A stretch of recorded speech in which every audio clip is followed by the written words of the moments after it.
목적지에 도착했습니다. 책 한 권 드릴게요. 소중한 책이 되기 바라고요. 좋은 하루 되세요. 고맙습니다.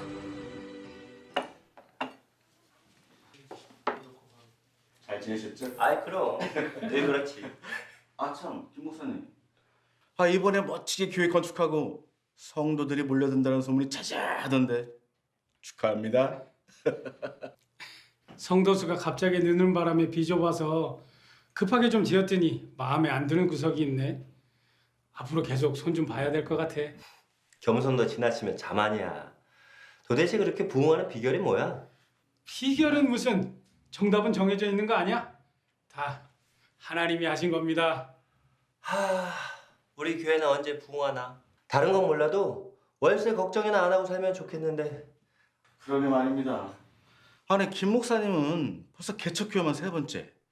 세워놓은 교회마다 다 성공하시는데 뭐 우리는 김 목사는 개척에 은사가 있는 사람이야. 더 큰 목회를 해야지. 아이, 이 사람들이 왜 그래? 비행기 그만 태우고 자, 어서들 먹으라고.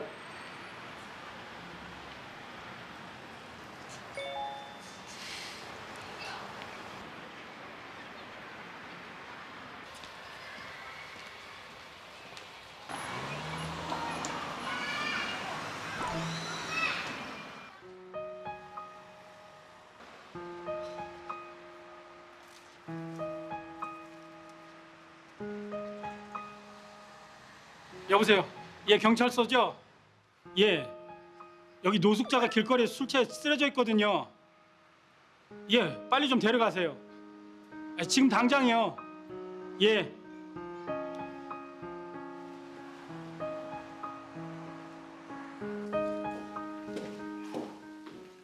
우리 교회 목사들도 겸손하게 하느님의 말씀을 계속 공급받아야 해. 교만하면 끝이야. 아유, 그럼요. 끊임없이 기도해야죠. 그럼. 김 목사님. 아니, 무슨 생각을 이렇게 골똘히 하세요? 다음 세미나도 같이 참석하시자고요? 그래요. 들어가시죠.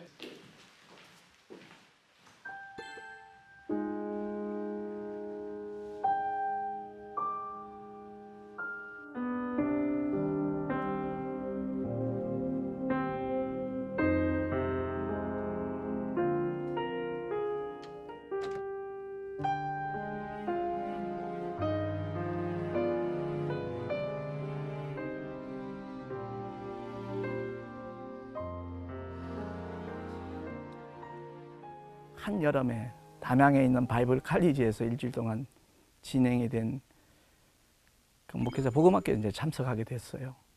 그 일주일 동안 제가 흘린 눈물의 농도와 양은 거기 가기 전 24년 동안 흘렸던 눈물보다도 더 아주 짙었던 것 같아요. 그래서 목회 성공이라는 게 내 인생의 목적이 아니라 정말 병든 자, 옛사람을 가지고 24년간 목회했던 제 자신이 너무 부끄러워서 수료하는 날, 끝나는 날 제가 김영희 선교사님한테 그 고백을 했지요. 제가 24년 동안 나름대로 열심히 정말 공부도 하고 목회한다고 해왔지만 헛수고였습니다. 만약 선교사님 만나지 않았더라면 평생 목회를 헛할 뻔했습니다라는 인사를 드렸더니 아이 목사님 정말 무슨 그런 말씀까지 하시냐고. 아니요, 제 진실된 고백이라고 이제 말씀을 드렸죠. 그때부터 목회의 어떤 목적도 방향도 가치관도 완전히 바뀌었습니다. 여기 계신 많은 분들이 꼭 기억하셔야 합니다. 하나님은 우리가 어느 자리, 어떤 모습이든지 개의치 않으시고 우리를 끝까지 사랑하시는 분이십니다. 하나님과의 친밀한 관계, 이것을 놓지 않고 살아가시길 바랍니다. 그럼 다 같이 목소리 높여서 찬송가 405장을 힘차게 부르시겠습니다. 주의 친절한 발에 안기세 우리 마음이 평안하리니 항상 기쁘고 복이 되겠네 영원하신 발에 안기세 주의 발에 크신 발에 안기세. 예전에 어떤 목회의 관점이라면 실망하고 좌절하고 포기했을지도 모르겠어요. 근데 하나님과의 친밀한 관계, 이것보다 중요한 게 없다.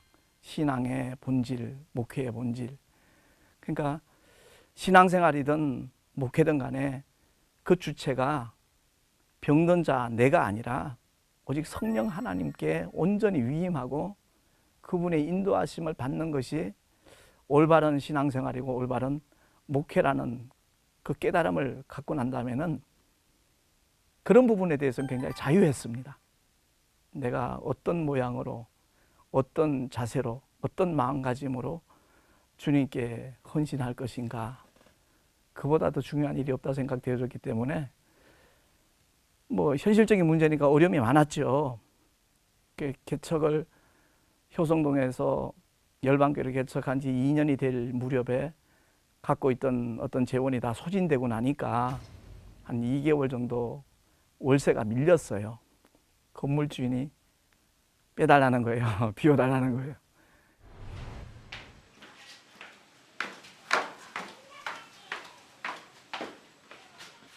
마침 두 분 계셨네. 참다 못 참겠어서 왔는데요. 벌써 월세가 2달이나 밀린 거 아시죠? 죄송합니다. 이번 달에는 어떻게든지 드릴 수 있도록 노력하겠습니다. 두 분 사정 딱해서 봐드리고 싶지만 저희 아들이 다다음 달이면 결혼을 해서 다른 사람 사정 봐줄 상황이 아니네요. 어떻게든 저는 월세 받아서 우리 애 장가 보내야겠으니까 월세 못 내시겠으면 나가세요.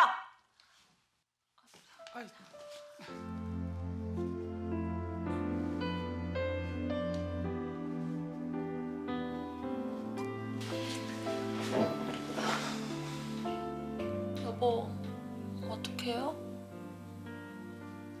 걱정하지 마. 분명히 길이 있을 거야. 지금까지 잘해왔잖아. 아, 그래, 그거다. 월세도 밀리지 않고 복음도 전할 수 있는 일. 택시 운전을 해보면 어떨까? 네?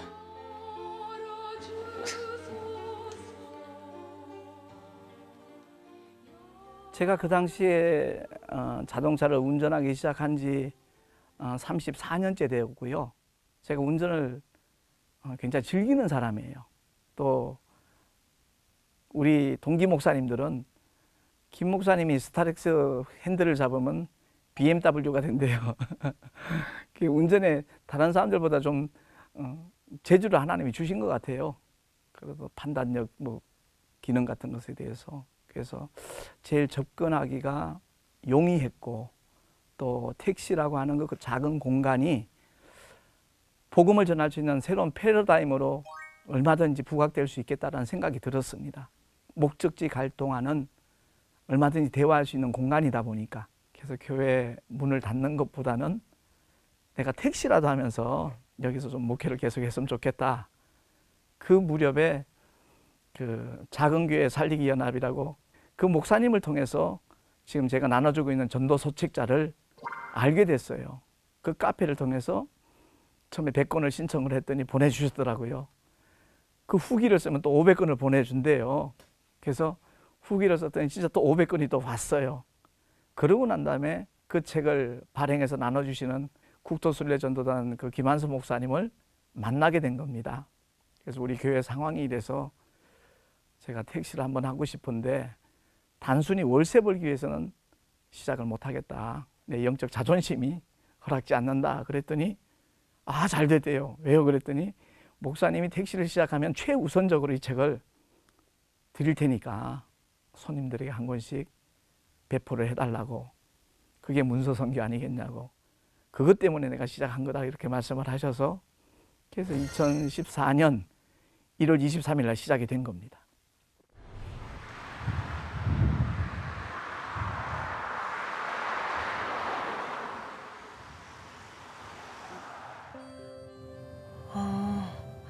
그래서 택시 운전을 하게 되셨구나.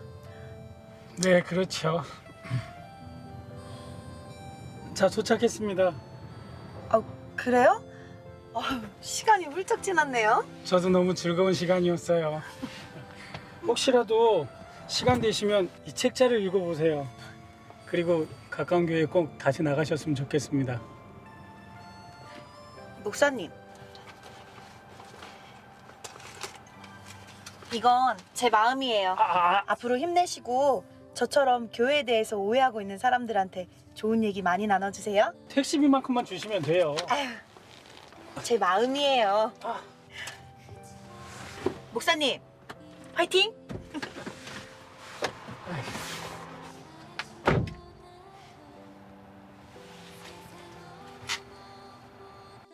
제가 택시를 하면서 참 아이러니컬하게 느끼는 것 중에 하나가 제가 목회자라는 것을 밝히거든요. 전도를 하면서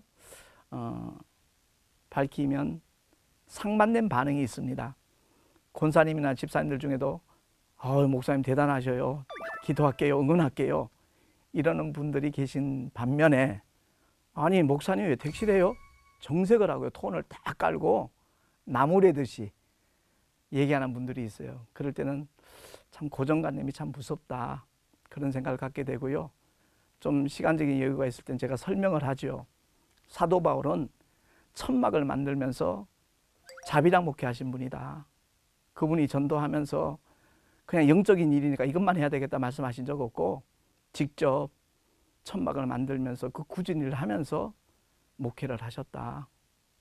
분야만 다를 뿐이지 택시를 하는 목적이 복음의 씨앗을 뿌리는 거고 전도하기 위함이라면 오히려 격려해 줘야 되는 거 아니냐. 그런 얘기 가끔 이제 하죠. 그러면 죄송합니다 하는 분들도 있고 그래도 그렇죠. 목사님은 목회만 해야죠. 그런 분도 간혹 있어요. 오히려 교회를 안 다니는 분들 중에 참 목사님 대단하십니다. 존경합니다. 이런 목사님도 계시네요. 이렇게 말씀하시는 분들도 있고요. 흔쾌히 제가 드리는 책자를 감사합니다. 꼭 읽어볼게요. 그러고 받아갖고 내려갈 땐 보람을 느끼죠. 제가 택시 시작한 지 한 1년도 채 안 됐을 때 명절이 왔었어요. 한 8개월, 9개월 지나고 난 다음에 그 설날 제가 운행을 했는데 시내에서 저 변두리 쪽으로 가시는 그 여자분이 타셨어요.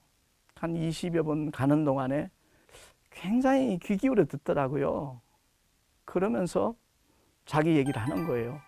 사실 저도 아무교회 섬기는 집사입니다. 어떤 일을 하시냐 그랬더니 고물상을 한대요. 참 돈을 많이 벌었대요. 근데 경쟁업체가 우후죽순격으로 많이 생기다 보니까 너무 지금은 경제적으로 힘들대요. 그래서 아무튼 주님 의지합시다. 이제 이런 얘기를 주고받고 목적지에 도착하니까 한 15,000원 정도의 요금이 나왔더라고요.